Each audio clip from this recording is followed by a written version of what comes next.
In the name of the Father, and of the Son, and of the Holy Spirit, Amen. The calendar date of August 15th, which of course was yesterday, is since very ancient times the feast of the Assumption throughout both Western and Eastern Christendom, regarded as the Assumption of the Virgin Mary, a major holiday, which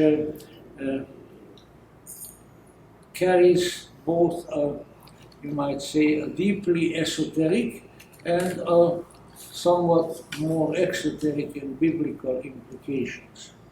We know, of course, from the records of various sacred scriptures that in apostolic times and sometimes thereafter, there were sort of two feminine figures in a somewhat maternal and sisterly relationship associated with our Lord Christ, and that they were what, as the Pistis Sophia calls her, Mary, his mother after matter, in the fashion of matter, his material mother, and the Holy Sophia as his, as the spiritual mother of humanity and as the spiritual transcendental spouse of Christ the Logos. In Western Christendom, for the most part, the cultus of the Holy Sophia went into abeyance, but not in the Orthodox Church. And so all throughout the history of Eastern Christendom, in various ways, that figure of a mysterious being of feminine tone called Sophia, which means wisdom in Greek, was maintained. We find it all the way from St. Thomas Christians in India to the Greeks, to the Russians, Syrians, Melkites, Maronites. I'm not going to go through all of them. It's always there. And particularly in the late 19th century, there occurred in Russia, which was still Holy Russia and did not become unholy Bolshevik Russia yet, quite a considerable revival of the Holy Sophia by way of some persons who were theologians as well as philosophers and visionaries, probably the greatest one of them being Vladimir Sergeyevich Solovyov, who died in 1914, just before the outbreak of World War I, and who had, well, it's no other way of putting it, I think at least 3 major personal encounters with the Holy Sophia. These events, and the events of a similar nature, caused a revival of what is often called sophiology, the cultus and the study of the figure of the Holy Sophia in Orthodox Christendom. And for instance, our statue, which we have modestly tucked away when we are not here, but unveiled when we are here, in the shrine is the traditional form of the Sophia as she is known, particularly in Orthodox Christendom, and these statues in turn are the statues that are used in India by the Syrian Orthodox Church of India, who are also known as the Christians of St. Thomas. And we were fortunate about, I don't know, probably close to 10 years ago of having been able to get a statue of that size, which we have here. And so it's maybe useful for us to try to call to mind as to what this, at least as far as we are able to discern and as far as we are able to talk about it in a brief fashion, what this figure really means to us. because, of course, to those of us of the Gnostic tradition, it means even, well, we can't say it means more, but let's say it means it carries a larger and more profound and probably more complex meaning on the whole than elsewhere, because the greatest flowering of the sophiology of the teachings about Sophia occurred among the Gnostics. And the greatest exponent was undoubtedly the great Gnostic father Valentinus, to whom or to whose school at least the famous large book discovered as one of the earlier Gnostic codices in the late 19th century, known generally as Pistis Sophia, is attributed. But of course, the, let's say, teachings about the existence of a mysterious principle or being, or both and then some, was present for some time. Philo Judaeus, Philo of Alexandria, the great Jewish philosopher, had spoken about the two manifestations of the Godhead, and you know, this is pretty strange stuff for a Jewish person to talk about, with the big rigid monotheism, but certainly Philo was not of that conviction. He said the Logos and Sophia. With more and more evidence is arising, by the way, that on the various names, Asherah and Chokmah, in various periods of ancient Jewish history, this figure was also present. And so, what are we really dealing with here? We are dealing with a mystery, as almost everything that is beyond our own sort of personal ability of discernment is really a mystery. Because when we get past our physical perceptions and our intellectual cognition and our emotional reactions, we come into realms of experience which are extraordinary, which cannot be compared to really anything in the earthly realm, and yet they are supremely real. In many ways, they are more real than anything that is tangible and physical. And so there are forces of the divine which manifest as persons, which manifest as inspirations, which manifest as blessings, which are present in these not only super physical, but super personal realms. And of course, this is sort of difficult for people to deal with, and because all of these have many meanings and many messages. You know, down here on earth, in an extroverted condition, things generally have just one meaning, or at least we discern only one meaning. But in the transcendent and transpersonal realms, the meanings are many, and they speak to those who have a need for a particular meaning. And so, you know, there wouldn't be any sense to argue that is Sophia a person? Is Sophia a principle? Is Sophia a divine force? Obviously, Sophia is all of these and then some. And depending on our need, depending on our abilities of perception and of responding to the greater realities, these, well, how might we call it, transcendental divine archetypes, to kind of give Uncle Carl Jung a little bit of his due, can manifest in all sorts of ways. They are not only shape changers, but they are meaning changers. And all of these are real, and all of these are helpful. It's difficult for human beings to accept that, because we like to narrow everything down to one thing and say, oh well, this is what it is. The Gnostic, on the other hand, says, yes, this is what it is, and then it is this, and then it is this, and then it is this, and then it is this also.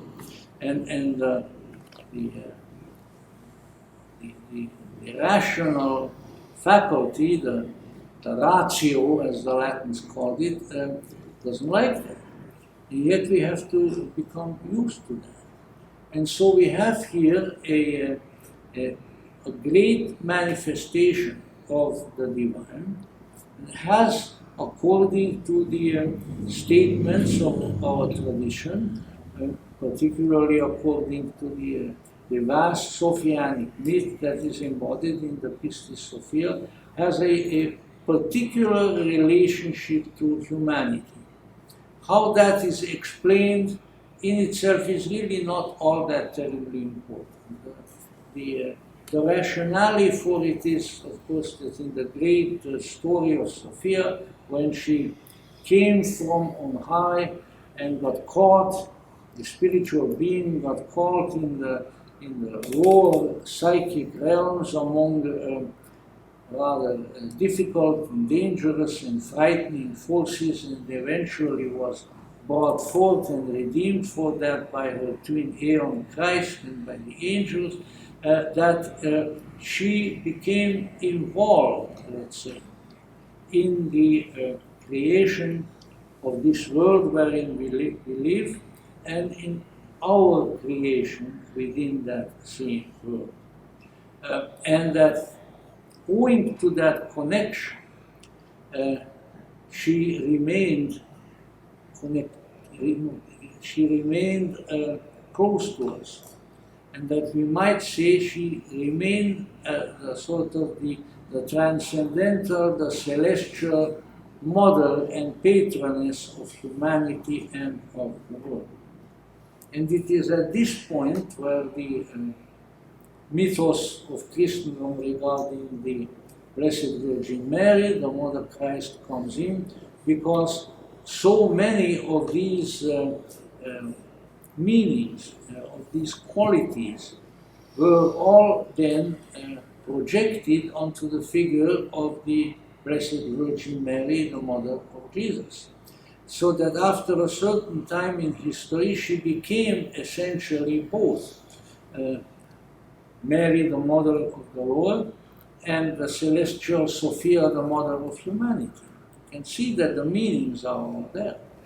I quite well remember the time in the, I think it may have been 1947 or 1948, when I was still in Austria, where I always regarded as one of the greatest of popes, Pius XII, solemnly declared the assumption of the Virgin Mary as an article of faith of the Church. And I remember my father and my mother and myself, you may consider this quaint or peculiar, but you know, there are all kinds of peculiarities, and some of them are Catholic quaintness. Kneeling on our kitchen floor in front of the radio, where the voice of Pius XII came forth. Declaramus, proclamamus et definimus. We define and we proclaim and we state that the Blessed Virgin was assumed to heaven. And you know who was one of the persons who was apparently most happy about this was the son of a Protestant pastor in Switzerland who in all his life was so put off by the archetypal force of Rome that he never went there. It's really a short distance from Zurich to go to Rome, but he went to other Italian cities, namely Carl Gustav. Carl Gustav said, now, the divine feminine, the Sophia, is gaining the recognition of the universal church. And by the way, Pope Pius also wrote a fabulously beautiful archetypal prayer to the Assumption of the Virgin, of which we had a text, and we were distributing it down at our previous location. I think I still have some around somewhere, and I will bring them out and get them printed again. I have seldom read anything more beautiful. You see, once again, we have to control the pickiness of our minds, because our picky minds will say, oh, well, he was talking about the Virgin Mary, and that's not the same. He was talking about the reality that is behind the Virgin Mary, and the reality that is behind the figure in Pistis Sophia, a great and wondrous, amazing spiritual reality, which has a tremendous amount of meaning and a tremendous amount of helpful grace for us. And so we need to keep that in mind. Now, even the very issue of masculine, feminine, that's also a form of pickiness. Because when it comes to Sophia, great archetypal beings like that, this is not femaleness that we are talking about. This is, let's say, in the Gnostic depictions, intimations of the ineffable greatness that runs through all the aeons, there is an indication that there are sort of two great streams. Maybe like the two symbolic pillars in front of the Temple of Solomon, or maybe the left-hand and right-hand pillar of the Kabbalah. And they are of a complementary and yet different polarity that has very little to do with physical gender. And it has to do with the transcendental polarities, which, for lack of a better analogy, have been described as masculine and feminine. And so, we have to look beyond these terms. Certainly there is the Blessed Virgin Mary is always depicted, obviously, as a woman. What else? There was no gender change in those days, especially not in the sacred realm. And of course Sophia also, but this is an outer form. This is one particular set of symbols, whereby an ineffable transcendental quality is trying to disclose itself to us. And so when we speak of the Assumption, the Feast of the Assumption, which Christendom celebrates as the taking up of the Blessed Virgin Mary bodily, including her dead physical body, after her death into the transcendental realm, which also, while it may be offensive to Protestant ears, but then a lot of wonderful things are offensive to Protestant ears. You know what? There are a lot of Protestant things that are offensive to us.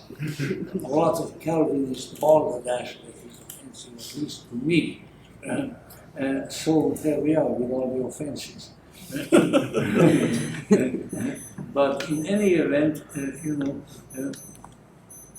whether it is seen as the entire manifestation of the maternal force that gave birth to the Savior on the one hand, or whether it is taken as the lifting up and the return to her own transcendental place of the divine Sophia, who was involved with our creation and the creation of the world, it really doesn't make any difference. The important thing is that there is a wonderful mystery there that is connected with us, that is helpful to us, that has an element of guiding and kindly and forgiving and transformative role in our lives. And if we come to know about it, if we meditate upon it, then we see many different aspects and meanings of the thing. My great, one of my great teachers, Dr. Alvin Boyd Kuhn, who spoke here on this platform on numerous occasions, recounted a wonderful little experience of his. He was near his little house in Elizabeth, New Jersey, which in the course of his long life had become a slum around the old gentleman. But there he was in his garden with his trusty typewriter in front of him, writing on the 15th of August, on the feast of the Assumption. And a little rain came down, not very much, enough for his typewriter to get a little bit wet and himself getting wet. And he remained seated there. The rain went away, but he saw all the raindrops. And then he saw the raindrops turn into vapor and rise up. And he said, here is the Assumption. He says, comes down like the water of heaven, and then is here, and as the result of the processes that take place, it goes back to its own place. He said, this was the natural symbol to him of the coming down, which of course we do also, the coming down from the celestial realm, and how as the result of being here on earth, we are transformed into something else, into a lighter, into a more volatile form, and we go back. And this is the Assumption of the Virgin, the Assumption of Sophia, and our own Assumption. Maybe we wish to reflect on these themes a bit at this particular time, and certainly we have enough heat available to us now to cause all sorts of volatilizations and assumptions, and to make the symbolism very evident. But we are placed here, we are faced here with a wondrous thing, a wondrous mystery, which we should continue to remember, and which we should continue to allow to come to us, and to do its work of sanctification and transformation and elevation and assumption for us, as it wants to do. When we cooperate with this ineffable greatness and its agencies, then they can do their work, because this is what they are about, this is what they want to do. And it is to the extent that we are able to collaborate with it, to the extent that we are open to it, to the extent that we can join our human will to the divine will to accomplish this great task, to that extent the great work, the great Assumption will be accomplished in us, in the world, in the universe, and everywhere. And so may the mystery of that which hangs fixed on earth descend upon us and remain with us always.